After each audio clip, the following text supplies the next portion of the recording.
नमस्कार, एक बार फिर से मैं आप सभी के सामने उपस्थित हूँ बेहद महत्वपूर्ण टॉपिक के साथ। और ईरान, इजराइल और अमेरिका युद्ध का 20वां दिन, और 20वें दिन हमें ये देखने को मिल रहा है कि भाई अब टारगेट एक्चुअल में किया जा रहा है एनर्जी पर, गैस पर, ऑयल पर।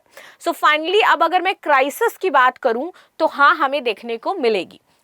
अब देखिए, ये जो क्राइसिस है इसकी शुरुआत कैसे हुई, तो आपको पता होगा कि भाई जो ईरान है उसने हमला किया है यहाँ पर, जो रिफाइनरी हो जाती है सऊदी अरेबिया की वहाँ पर। और इससे पहले अगर मैं बात करूँ तो इजराइल ने हमला किया था ईरान पर, तो इस वजह से वहाँ पर दिक्कत हुई थी। और कतर की जो दुनिया की सबसे बड़ी हमारी रिफाइनरी हो जाती है उस पर भी हमला किया गया। और वो एक ऐसा क्रूशियल रिफाइनरी है जहाँ से इंडिया 33% अपना गैस का आपूर्ति पूरा करता था। ठीक है, तो इस तरीके से अब आपको समझ में आएगा कि कैसे ये जो क्राइसिस है वो बढ़ती जा रही है। अब यहाँ पर आपको वीडियो देखने को मिलेगा कि कैसे इस ऑयल रिफाइनरी को ध्वस्त कर दिया गया इस स्ट्राइक में, और पूरी तरीके से जो हमारी नीड है, जो अभी हम डिपेंडेंट हैं बहुत ज़्यादा इन सारी चीज़ों पर, वो कहीं ना कहीं हमसे दूर होती हुई नज़र हमें आएंगे। हमें सुविधाजनक जो चीज़ें हैं वो नहीं मुहैया हो पाएंगी भाई गैस को लेकर के। तो ये पूरा सिनेरियो वहाँ पर उत्पन्न होता है और पूरी रिफाइनरी को यहाँ पर ध्वस्त कर दिया जाता है। आगे बात करते हैं। इसके बाद एलपीजी क्राइसिस, तो आपको पता ही है, एक तो अब एक्चुअल में एलपीजी क्राइसिस हमें देखने को मिलेगी, क्योंकि अभी तक तो लोगों एलपीजी क्राइसिस वैसी नहीं थी, सप्लाई अच्छी खासी पीछे से आ रही थी, लेकिन अब सप्लाई फाइनली इरप्ट होगी। अब एलपीजी क्राइसिस हमारे होंगे, क्योंकि पहले तो लोगों ने इकट्ठा करना शुरू कर दिया था, अपने घरों में 20-20, 25-25 सिलेंडर रख रहे थे, इसलिए क्राइसिस थी। लेकिन अब एक्चुअल क्राइसिस आपको देखने को मिलेगी कि ऐसे ही हमें गैस के लिए भैया लाइन लगानी पड़ेगी। पता चला सुबह से शाम तक खड़े हैं तब जाकर के हमें गैस मिल पा रही है। ये है वो न्यूज जिसके बारे में फाइनली आज हम लोग बात करेंगे, क्योंकि खबर आ रही है war entered in a new phase as Israel attack on the Iran gas field spark Gulf response. और अब हमने ये जो वॉर है वो एनर्जी की तरफ मोड़ दिया है, क्योंकि हमें पता है कि मेन जो यहाँ पर चीजें हैं, या तो अब पूरा तहस नहस ही होने वाला है या तो सीज फायर हो जाएगा। ये निर्णायक मोड़ आप कह सकते हो, क्योंकि यहां से अब नेशंस के ऊपर ज्यादा प्रेशर पड़ेगा। अगर पूरी दुनिया में ऊर्जा संकट आएगा तो आप समझिए हर एक देश अमेरिका को प्रेशराइज करेगा कि भाई सीज फायर करिए, आप जो इजराइल को बोलेगा युद्ध बंद करो। तो ये स्ट्रैटेजी अपना रहा है ईरान, और इसीलिए ये जो पूरा रुख है युद्ध का वो हमारा मोड़ दिया गया है किस पर, गैस की तरफ, राइट। चलिए, so Iran war live, Tehran hits Qatar gas plant on Trump's warn against further attack. जबकि यहाँ पर ट्रम्प ने वॉर्न किया था कि नहीं भैया आप किसी भी तरीके का अटैक नहीं करोगे, लेकिन फिर भी यहाँ पर अटैक किया जाता है और जो गैस फील्ड है उसको ध्वस्त कर दिया जाता है। After burning Qatar, now Iran bomb Saudi oil facilities. Now Saudi Arabia's Yanbu target sources, तो यहाँ पर सऊदी अरेबिया का हमारा जो याम्बू टारगेट है, याम्बू जो क्षेत्र हो जाता है उसको यहाँ पर टारगेट किया गया है। तो सऊदी अरेबिया की एक रिफाइनरी है, इसको निशाना बनाया गया। यूएई को अपने गैस संयंत्र बंद करने पर मजबूर किया गया, और कुवैत की 2 रिफाइनरी में यहाँ पर आग लगा दी गई है। तो ये सिचुएशन है, और अब ये अलार्मिंग सिचुएशन हमारे सामने देखने को मिलेगी। अब हमें ये देखने को मिलेगा कि कैसे जो पूरी दुनिया है वो त्राहिमाम करेगी भाई साहब गैस, ऑयल, इन सारी सप्लाईज के लिए।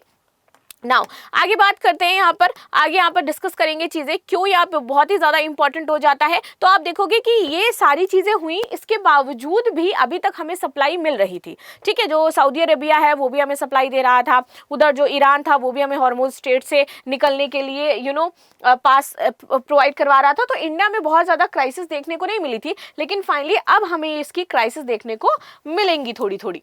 इसके बाद आप देखोगे तो जैसे ही ये हमले करते हैं, इसके बाद कतर एक काफ़ी इंपॉर्टेंट डिसीजन लेता है, और ये कहता है कि जो ईरानियन मिलिट्री सिक्योरिटी के ऑफिसर्स हैं वो 24 घंटे के अंदर ये जो हमारा क्षेत्र है उसको खाली कर दे, एक्सपेल कर दिया जाता है, और इनके लिए एक पर्सोना नॉन ग्रांटेड यहाँ पर कतर की सरकार लागू कर देती है। अब ये है क्या, इसमें कहा गया कि कतर दूतावास के सैन्य अटैची और सुरक्षा अटैची के साथ उनके कार्यालयों के कर्मचारियों को पर्सोना नॉन ग्राटा घोषित किया गया है, और उनसे अधिकतम 24 घंटे के भीतर छोड़ने का अनुरोध किया गया है।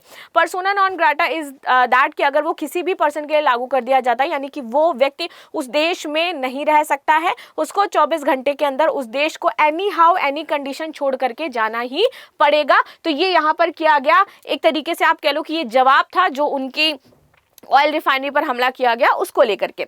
नाउ अभी आपको नाम याद होगा अली लारिजानी का। तो अली लारिजानी की अभी मौत हो गई है हमले में, इजराइल ने जो हमला किया था उसमें इनकी डेथ हो गई। अच्छा, डेथ के एक दिन पहले इन्होंने एक ट्वीट किया था, उस ट्वीट में लिखा था कि we will not negotiate with the United State, हम यूनाइटेड स्टेट के साथ नेगोशिएट नहीं करेंगे। और इसके बाद करता है कौन? इजराइल हमला, अमेरिका हमला, और इनको मार दिया जाता है कि नहीं भाई तुम नहीं करोगे हमारे साथ किसी भी तरीके का सीज फायर, ये समझौता, तो फिर तुम ये दुनिया ही छोड़ करके चले जाओ। अब गिराओ बम। अपने अली के लिए बेखौफ ईरानियों ने यहाँ पर सड़कों पर इस तरीके के नारे लगाते हुए उतरे थे और कहा था कि भाई हम तो सपोर्ट करते हैं पूरी तरीके से इजराइल का, जो भी इजराइल कर रहा है वो एकदम सही कर रहा है। War enters new phase as Israel attack on the Iran gas field spark Gulf response. और इसके बाद काफी गल्फ नेशंस जो हैं वो ये कह रहे हैं कि भाई अब ये प्रेशर क्रिएट हो रहा है गल्फ नेशन पे, क्योंकि because it's a only source जिससे उनको इनकम मिलती है, जिससे उनकी इकोनॉमी चलती है, जिससे उनका पूरा एक तरीके से कह दो कि देश जो है वो इसी जो उनकी इकोनॉमी है एक्चुअली इसी पर डिपेंडेंट है, उनको यहीं से पैसा मिलता है। और अब अगर ये इस तरीके से ध्वस्त कर देंगे, इनके क्षेत्रों को तबाह कर देंगे, तो ऑफ कोर्स क्या है, गल्फ नेशन प्रेशर बनाएंगे ईरान के ऊपर भी, अमेरिका के ऊपर भी। और ये एक तरीके का स्ट्रेटेजिक मूव है जो लिया गया है, जैसे मैंने आपको बताया। तो यहाँ पर साउथ पर्स नॉन डोम गैस कंडेंसर क्षेत्र दुनिया में सबसे बड़ा गैस फील्ड हो जाता है, जिसे ईरान और कतर आपस में साझा करते थे। ये क्षेत्र ईरान की अर्थव्यवस्था की रीढ़ है और साल 2025 में यहाँ से हर दिन रिकॉर्ड लगभग 730 मिलियन क्यूबिक मीटर गैस का उत्पादन किया जाता था, इसलिए बहुत ही ज्यादा इंपॉर्टेंट हो जाता था। ठीक है, ये देखो पूरी आपकी फील्ड बनी हुई है, तो आधी आपकी ईरान में है और आधी आपकी कहाँ पर हो जाती है, कतर में है। ये देखिए ये पूरा क्षेत्र है, इसका आधा क्षेत्र ईरान में हो जाता है और आधा यहाँ पर कतर में हो जाता है। तो जब कतर ने हमला किया इस एंड पर, तो इन्होंने हमला कर दिया इस एंड पर। दैट्स इट, ये है पूरा मामला। और इन्होंने दुनिया की सबसे बड़ी जो गैस रिफाइनरी थी उसको तबाह करके रख दिया है। चलिए आगे बात कर लेते हैं।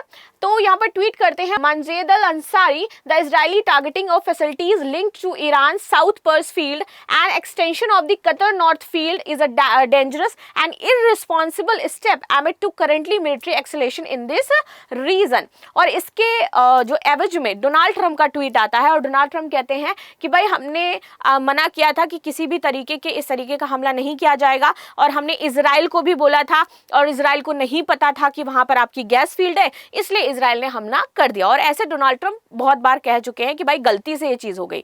आपको सब पता रहता है ईरान पर जब भी हमला होता है इजराइल बताता है कि भाई अब मैं ये करने वाला हूं। तो आप ये कैसे कह सकते हो कि जो इजराइल था उसने बिना देखे, बिना सोचे समझे और बिना इंफॉर्मेशन दिए, यहाँ पर उसको पता ही नहीं था कि गैस फील्ड है और हमला कर दिया।